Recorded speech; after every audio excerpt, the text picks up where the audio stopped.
अस्सलाम वालेकुम मोहतरम नाज़रीन गिरामी। राखी बिरला यहाँ पार्लियामेंट में एक और मुद्दा लेके आई है कि अमित शाह, मोदी जी, योगी आदित्यनाथ वगैरह बीजेपी वाले, इनका जो है तानाशाही है इनकी, और बहुत ही अलग अलग किस्म की बातें हैं भाई। आज तो मैं हैरान हूँ कि आपको कैसे मैं वो एक्सप्लेन कर पाऊंगा।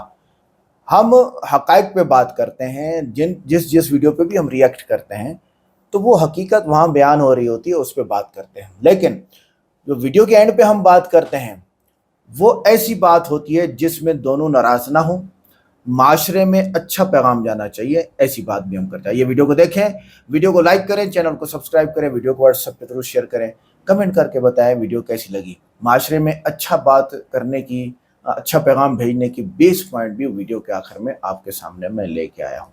बहुत बहुत धन्यवाद अध्यक्ष महोदय जी। समय बेहद कम है तो मैं बस कुछ लाइनों में ही अपनी बात को रखूंगी।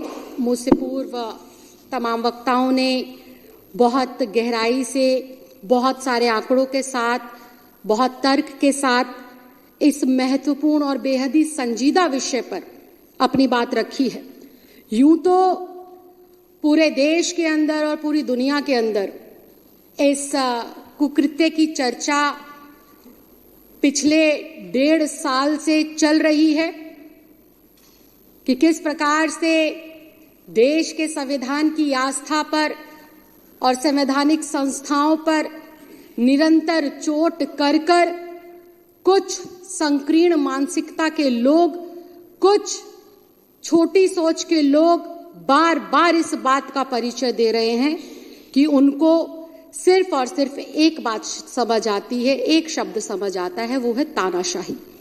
लेकिन डॉक्टर भीमराव अंबेडकर जी के द्वारा लिखे गए संविधान और हजारों हजार क्रांतिकारियों के बलिदान की वजह से जो हमारे भारत देश को गौरव प्राप्त हुआ है लोकतंत्र में, उस लोकतंत्र के अंदर इन लोगों के तानाशाही वाले मंसूबे तो दूर की बात है, इस शब्द के लिए भी कोई जगह नहीं। अध्यक्ष जी, कहावत है, जैसा खाओगे अन्न वैसा होगा मन, और जैसे होंगे संस्कार वैसे होंगे आपके आचार विचार। तो अध्यक्ष जी, जब मैं संस्कारों की बात कर रही हूं तो मुझे बहुत ही भारी मन से ये कहना पड़ रहा है कि जिस पार्टी की सरकार आज देश के केंद्र में है और देश के 22 राज्यों में है, उस पार्टी का जन्म ही दंगों से, लोगों को डरा धमकाकर वोट लेने से ही हुआ है। और वो डरा धमकाकर, दंगों से सरकार बनाकर जो प्रधानमंत्री के तौर पर बैठे हैं, उस चौथी पास राजा की संकीर्ण मानसिकता से सिर्फ और सिर्फ हम लोग इसी बात की उम्मीद कर सकते हैं कि उनके अंदर सिर्फ और सिर्फ ईर्ष्या है, ग्लानि है, और हर वक्त दूसरे के साथ परस्पर जो है कंपटीशन, काम के दम पर जीतने की भावना नहीं है। उनको कैसे नीचा दिखाकर आगे बढ़ा जा सके, ये भावना निरंतर उनके अंदर पलती है, बढ़ती है।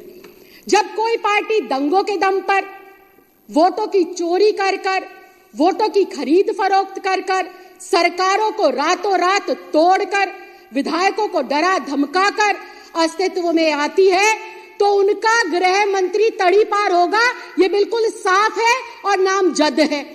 ये मैं, मेरा दल या कोई और नहीं कहता, ये चुनाव के माध्यम से कही हुई बातें नहीं है, ये तो भारत की न्याय व्यवस्था के माध्यम से न्यायालयों के अंदर सत्यापित बात है। और जब आपकी मानसिकता इतनी संकीर्ण होगी, जब आप अनपढ़ता का परिचय देंगे, जब आप गुंडागर्दी का परिचय देंगे, तो निश्चित तौर पर यह बिल्कुल साफ हो जाता है कि एक पढ़े लिखे, एक प्रभावशाली, एक आईआईटीएन से एक ऐसा व्यक्ति जो सब कुछ निछावर करता आया है मां भारती के लिए और दिल्ली वासियों के लिए, तो उससे मोदी जी को डर लगना लाजमी है। और ये बात कहना इस सदन के अंदर बिल्कुल गलत नहीं होगा कि जब जब मोदी डरता है केजरीवाल से, तो ईडी और सीबीआई को आगे करता है, क्योंकि इनके पास कोई विजन नहीं है। अध्यक्ष जी, इनके पास कोई विचार नहीं है। अध्यक्ष जी, इनके पास कोई ऐसे नेता नहीं है जो देश के हजारों लाखों करोड़ बेटे बेटियों को रोजगार दे सके। हाँ, इनके पास जुमले जरूर है। पिछली बार कहा था कि हर किसी को 15 लाख रुपए देंगे, इस बार कहा कि हर किसी को 2 करोड़ नौकरी देंगे, और फिर कहते अगर मैं ना कर पाऊं तो झोला उठाकर चला जाऊंगा। तो जो व्यक्ति दिमाग में रखता है कि मैं नहीं कर पाऊंगा तो झोला उठाकर चला जाऊंगा, तो निश्चित तौर पर वो अपनी संकीर्ण मानसिकता का बार बार परिचय देते हुए अपने से ज्यादा प्रभावशाली विपक्ष के नेताओं को जेल में डालने का काम करेंगे, झूठे षड्यंत्र बनाकर उनकी ईमानदारी, उनकी कर्मठता और उनकी सरकार को डीरेल करने का काम करेंगे। मैं आज कहना चाहती हूं इस सदन के माध्यम से, बिल्कुल 4 लाइनें खत्म करूंगी। मैं इस सदन के माध्यम से आज अध्यक्ष जी कहना चाहती हूं कि मोदी जैसे और भारतीय जनता पार्टी जैसे लोग एक बार क्या हजारों बार जन्म ले लेंगे ना, तब भी अरविंद केजरीवाल का बाल बांका नहीं कर पाएंगे। क्यों नहीं कर पाएंगे? क्योंकि अरविंद केजरीवाल एक महज नेता नहीं है। अरविंद केजरीवाल एक क्रांति है, और वो क्रांति जिसने ईमानदारी और काम की राजनीति को 75 साल के बाद इस आजाद भारत के अंदर स्थापित कर दिखाया है। अरविंद केजरीवाल आज आजाद भारत में पहला ऐसा नेता है जो कहता है अगर मैंने काम किया है तो मुझे वोट करना, अगर मैं ईमानदार हूं तो मुझे वोट करना। मैं चैलेंज करती हूं विपक्ष के साथियों को, एक बार मोदी जी से कहलवा दो कि अगर मैंने काम करा है तो मुझे वोट कर दो। भाई साहब, जमानत जब्त ना करा देना है देश की जनता, ढूंढते रह जाओगे वोटों को। तो अध्यक्ष जी, अरविंद केजरीवाल जैसे नेता को मोदी जैसे व्यक्ति और तड़ी पार जैसे अमित शाह जैसे व्यक्ति हजारों जन्म लेंगे ना झुका सकते हैं, ना डरा सकते हैं, और ना ही हमारी सरकार को तोड़ सकते हैं। और जहां तक बात है आम आदमी पार्टी को तोड़ने की, आम आदमी पार्टी के लोगों को डराने की, तो अध्यक्ष जी मैं ये भी बहुत साफ शब्दों में बता दूं, आम आदमी पार्टी कोई राजनीतिक पार्टी नहीं है, ये एक परिवार है।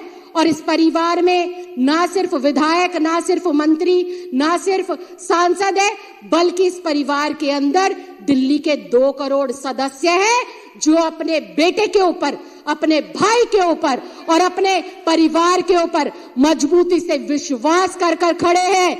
हम आज फिर इस बात को कहते हैं, तुम ईडी को लगा लो, तुम सीबीआई को लगा लो, तुम्हारे आसपास जितने तुम्हारे हथकंडे हैं सब कुछ लगा लो, ना तुम अरविंद केजरीवाल की ईमानदारी पर दाग लगा सकते, ना उसकी कर्मठता पर दाग लगा सकते। ये दाग वापस तुम्हारे मुंह पर लगेंगे, हेमंत बिश्व शर्मा के रूप में लगेंगे आपके मुंह पर ये दाग आकर, शुभेंद्र अधिकारी के तौर पर तुम्हारे मुंह पर ये दाग आकर लगेंगे, जो नर्मदा घोटाला हुआ उसके नाम पर, और मोदी सरकार और ईडी के दुरुपयोग की वजह से ना विपक्ष खत्म हो सकता है, ना विपक्ष खत्म होगा। आने वाले समय के अंदर आप देखिए, अभी तुम्हारी बैसाखी की सरकार चलती है केंद्र में 2 बाबुओं के दम पर। वो बाबू जिस दिन अपना सहारा हटा लेंगे तो हमारे जो चौथी पास राजा है वो कुर्सी से नीचे गिरेंगे और संविधान की जय जयकार होती रही है। तो अध्यक्ष जी, मैं सिर्फ इतना कहना चाहती हूं, आज तक जितनी भी सरकारों ने अपनी संस्थाओं का दुरुपयोग करा है, इस लोकतंत्र के माध्यम से, संविधान के माध्यम से जनता ने उनको जवाब दिया है। वो दिन दूर नहीं, दिल्ली में एक बार फिर से जनता भारतीय जनता पार्टी के कान पर इतनी जोरदार तमाचा मारेगी कि वो जो ये 8 सीटें हैं वो भी 0 पर सिमट जाएगी। अरविंद केजरीवाल जी को जनता प्यार करती थी, है और करती रहेगी। आज पूरी दिल्ली में एक ही नारा है, मेरा केजरीवाल ईमानदार है, मेरा केजरीवाल काम करने वाला है। और जब तक केजरीवाल है, दिल्ली के विकास को, दिल्ली के बुजुर्गों की तीर्थ यात्रा को, दिल्ली की विधवा बहनों की पेंशन को और दिल्ली के बच्चों की अच्छी शिक्षा, स्वास्थ्य को और बहनों की सुरक्षा को भारतीय जनता पार्टी के एक छोटे छुटभैया नेता ना रोक पाए थे, ना रोक पाएंगे, और ना ही ये इस क्रांति को कभी भी अपने रास्ते से भटका पाएंगे। अध्यक्ष जी, आपने मुझे इतने कम समय में मेरे शब्दों को रखने का मौका दिया, बहुत महत्वपूर्ण विषय पर बोलने का मौका दिया। मैं चाहती हूं कि इस विषय को आज से और अभी से हम लोग इतनी गहराई से जन जन में पहुंचाएं कि वोट लेने के लिए किस प्रकार से कामचोर लोग एक काम करने वाले नेता की छवि को धूमिल करने का असफल प्रयास करते हैं। ये इस प्रयास में भी असफल रहे और चुनाव में भी 100% असफल रहेंगे। 70 की 70 सीटें केजरीवाल को, अपने बेटे को, अपने भाई को दिल्ली की जनता देकर रहेगी। बहुत बहुत धन्यवाद, बहुत बहुत आभार। जय हिंद, जय भारत। नाज़रीन गिरामी, इस औरत ने बहुत बाकमाल बातें की हैं। वैसे बहुत ही कमाल की बातें की हैं। ये औरत पार्लियामेंट में अपने ज़मीर की आवाज़ बुलंद कर रही है, जो एक जिंदा जमहूरियत की निशानी है। लेकिन ये पैगाम दे रही है बीजेपी को कि आप माशरे में क्या फैलाना चाहते हैं, अमन या फसाद। हम ये कहेंगे अमन अमन होता है, फसाद तो एक बेकार सी चीज़ है। इसने खौफ और दबाव के बावजूद सच कहने की जुर्रत की, जो माशरे में बहादुरी की अलामत है। आप माशरे में क्या फैलाना चाहते हैं, अमन या फसाद? ये बीजेपी को पैगाम जा रहा है। इसका मौक़िफ़ बता रहा है कि वो हक और इंसाफ के साथ है, ना कि पार्टी या मज़हब के साथ। और इसने लीडरों को खुदा बनाने से इनकार किया, जो सोचने समझने वाले माशरे की अलामत भी हैं।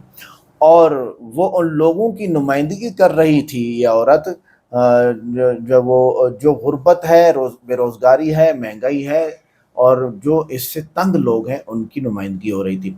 इसके अल्फाज बता रहे हैं कि वो अवामी मसाइल पर तवज्जो चाहती है, ज़ाती मफादात पर नहीं। एक औरत का पार्लियामेंट में आवाज़ बुलंद करना तमाम ख़वातीन को हौसला देता है। वो आवाम को ये समझा रही है कि लीडर पर तनकीद करना गद्दारी नहीं बल्कि जमहूरी हक है। उसने बताया कि अवामी नुमाइंदों से सवाल करना ज़रूरी है ताकि वो जमहूरियत बेदार करें। इसका अंदाज ज़ाहिर करता है कि वो मज़हब की बुनियाद पर सियासत को मुस्तरद करती है। उसकी ज़ुबान में गाली नहीं बल्कि दलील और इज़्ज़त है, जो महज़्ज़ब सियासत की निशानी है। नौजवान नस्ल को वो सिखा रही है कि सवाल करना बगावत नहीं बल्कि शऊर है। और वो हुकूमती झूठ और फ़रेब के बेनकाब कर रही है, जो सच की जीत होती है। उसने महंगाई, बेरोज़गारी, तालीम और सेहत जैसे अहम मसाइल पर ज़रूर तवज्जो दिलाई है, इशारा करके। उसने बताया कि मज़हब को सियासत के लिए इस्तेमाल करना माशरे को बांटना है। उसकी गुफ्तगू में किसी मज़हब या ज़ात के ख़िलाफ़ नफ़रत नहीं बल्कि हक़ का पैगाम है। उसने साबित किया कि एक अवामी नुमाइंदा सिर्फ वोट नहीं लेता, जवाबदेह भी होता है। ये बात बहुत बड़ा पॉइंट है यहाँ पर। और इस औरत ने हुक्मरानों को उनकी नाकामियों का सामना करवाया, जो जमहूरियत की रूह है, और ये हकीकत भी है। और वो ये कह रही थी कि कोई लीडर भी कानून से बालातर नहीं, सब बराबर हैं। इसका मौक़िफ़ इंसानियत, हमदर्दी और सच्चाई की तरफ वापसी की उम्मीद है। और अगर हम देखें तो आगे इस औरत ने इक़्तिदार के नशे में चूर अफराद को जवाब दिया, जो हाकिम को आईना दिखाने की जुर्रत है। और वो बता रही थी कि कुर्सी आर्जी है मगर किरदार हमेशा याद रखा जाने वाला होता है। उसकी बातों में ज़ाती दुश्मनी नहीं बल्कि निज़ाम की खामियों की निशानदही है। वो दिखा रही है कि किसी भी पार्टी या फ़र्द को बेलगाम नहीं छोड़ा जा सकता। उसने बताया कि वोटर सिर्फ उंगली से वोट नहीं देता बल्कि ज़मीर से फैसला करता है। वो जमहूरियत को जागीरदारी से बचाने के लिए आवाज़ उठा रही है। वो सिखा रही है कि सिर्फ अक्सरियत होना दुरुस्त होने की दलील नहीं होती है। उसकी बातें इख्तिलाफ राय को इज्जत देने का सबक दे रही हैं। वो औरत होने के बावजूद मर्दों की सियासी झूठ का पर्दा भी चाक कर रही है। उसकी आवाज़ उन औरतों की आवाज़ है जो खामोश रहने पर मजबूर हैं। वो साबित कर रही है कि सच बोलने के लिए मजहब, ज़ात या पार्टी का सहारा नहीं चाहिए। उसने बताया कि एक फ़र्द भी निज़ाम में हलचल ला सकता है अगर वो मुखलिस हो। और इसका तर्ज गुफ्तगू सियासत का इल्म और दलील की तरफ वापस ला रहा है। वो साबित कर रही है कि सियासत का असल मकसद अवामी फलाह है। ये हकीकत है, यानी अवाम को फ़ायदा मिलना चाहिए। आज की वीडियो कैसी लगी? वीडियो को लाइक करें, चैनल को सब्सक्राइब करें, वीडियो को व्हाट्सएप पर ज़रूर शेयर करें, कमेंट करके बताएं वीडियो कैसी लगी। मिलते हैं नेक्स्ट वीडियो में। अस्सलाम वालेकुम।